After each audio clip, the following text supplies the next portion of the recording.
I know we have a couple minutes for a couple questions. So, sure, there's a few questions out there. Come on, gang. We must have bored you to death. So Margrit, can you tell us a little bit about how Robert and the Baron got together, or didn't get together, or finally got together? Well, I must kind of dig back. All right, they got together on a AWS convention, a Wine and Spirits convention. I think it was in Hawaii, and they started to talk, and apparently had great sympathy for each other. And the Baron is totally bilingual, so he spoke English very well.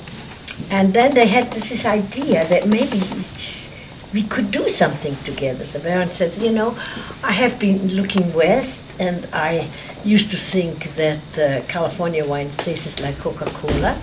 But lately I've had some that I'm really impressed with, and I wonder, let's talk. And they kind of left that whoever had an idea would call the other one. Well, they never did, because the Baron was very, very busy then developing the Mouton Cadet, and Bob was just very busy down in Oakville.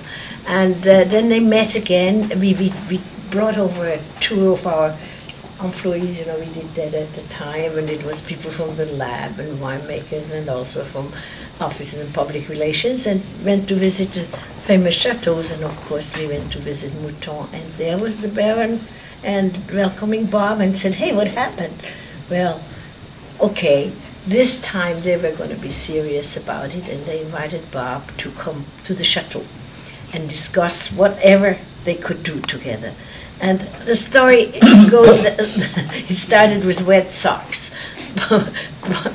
Bob came with lots of jet lag and saw a pool down below and said, can I take a swim before dinner? And they said yes.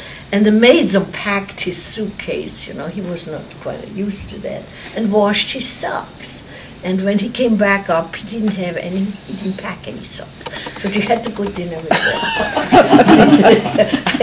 I think that was the thing that I will remember most. Absolutely. And he said it was a small table. He thought there would be a cast of couple dozens. He said there was 8. There was the Baron. It's always surrounded by beautiful ladies. There was an art critic from Paris. There was Joan Littlewood, who wrote the biography of another lady, and there was Philippe Cotin and maybe Blondin, the winemaker. Small group. And he said first we had a marvelous first course with the 35-year-old Mouton, and then we had the quail with a 100-year-old Mouton. And then we had a Chateau Yquem 47, and they brought it totally frozen. They had to shake the bottle to get it out. And he said, what are you doing? And the Baron said, I like it this way. I'm going to tell the Comte de L'Ursalus he'll never trade wines with me anymore.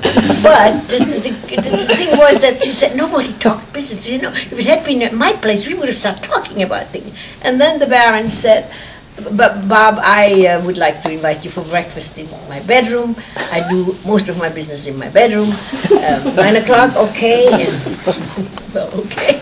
And he went to the bedroom, and at 9 o'clock, and there was the Baron in his silk robe with fabulous cufflinks, and the dog rash at the bottom of the bed. And so, on a yellow lined pad, which they construed Opus 1. And I wish somebody had kept that picture, because according to Bob, it's exactly what they were doing. That yes, he wanted to come to California. He wanted to come to Napa Valley. They wanted to make one wine. It was going to be a red wine, 5,000 cases beginning, and they hadn't named it yet. And it was going to be made at Little Chateau at Robert Mondavi that we called Napa Medoc. Until then, Opus 1 was built in 91. They were looking for land for it. And it took about 18 months then for the legal process to build, to really formulate the joint venture. And then one night at 3 o'clock, the Baron called Bob and said, I got a name, and it was Opus 1, and so they agreed. And it was a very exciting time, obviously. Sure. The one thing I always remember that it came about the winemaking. Who was going to make the wine? And had the Baron said, well, we are the Rothschilds, we are going to make the wine. Bob would have said, it was a wonderful visit, thank you very much. We want to have a joint venture. And so, winemakers got together and did it. And I think it's been kind of successful.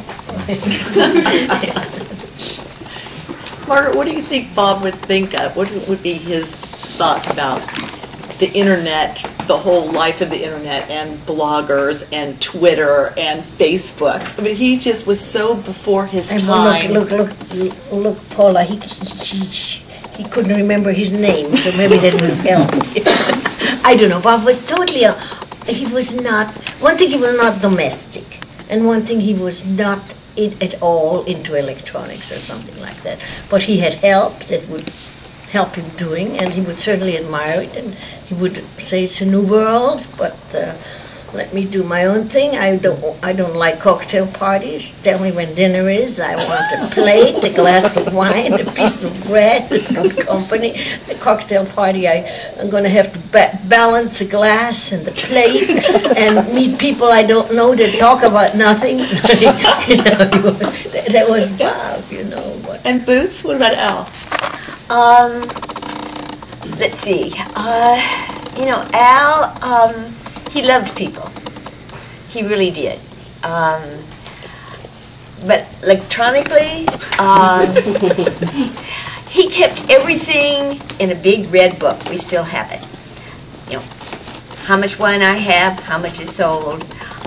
Computers came in. We don't need a computer. I have my red book. I mean, this is just kind of ridiculous. Faxes came in. What do I need a fax for? I've got a telephone. I mean, everything was kind of a fight with him. And of course, Al had Parkinson's, so he had a really shaky hand. When the computers got popular, I thought, well, gee, maybe you could voice a computer. I was ready to hire somebody to teach him. He wouldn't even look at the computer, but everything was in this red book, so he was like Bob in that way. But he did love people. He loved to talk to people, and that's the way he gained his insight into everything, really. And he always said, my wine isn't for everybody.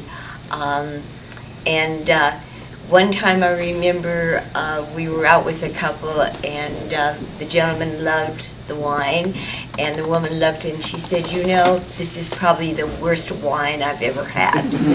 And Al said, well, that's good. I'm glad to hear that. He says, it's not for everybody.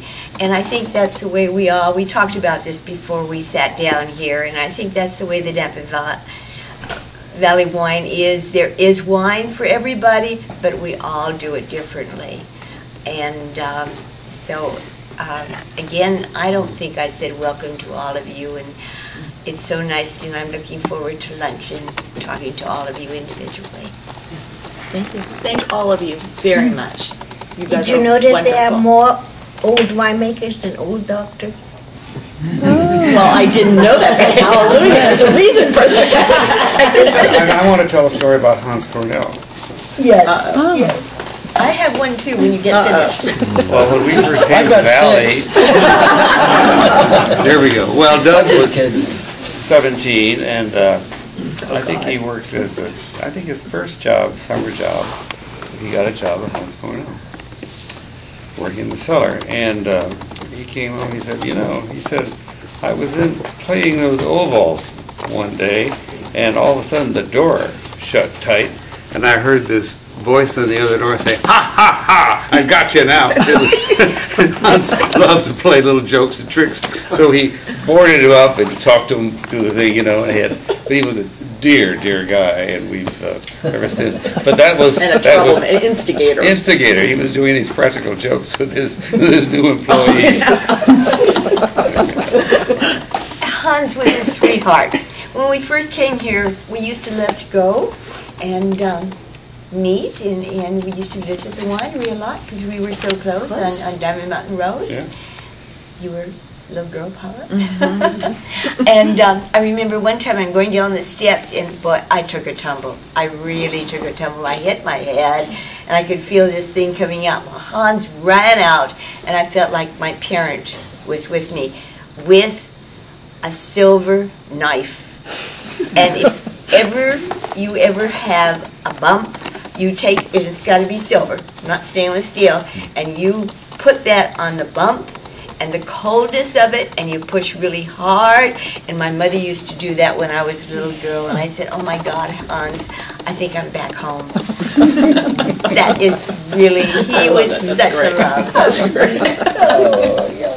Well, it was a fabulous way to grow up, and it's truly the winery, like for everyone else's children too. It was a great place to. I mean, you smoked you got high the first time in the winery. You got your first kiss in the winery. You know, it was your playground, and so it was truly. And to see this valley change, to see the reputation of Napa Valley wines change drastically over the years, it's pretty incredible. And thanks to these illustrious members of our community. So thank you all very much. Thank you.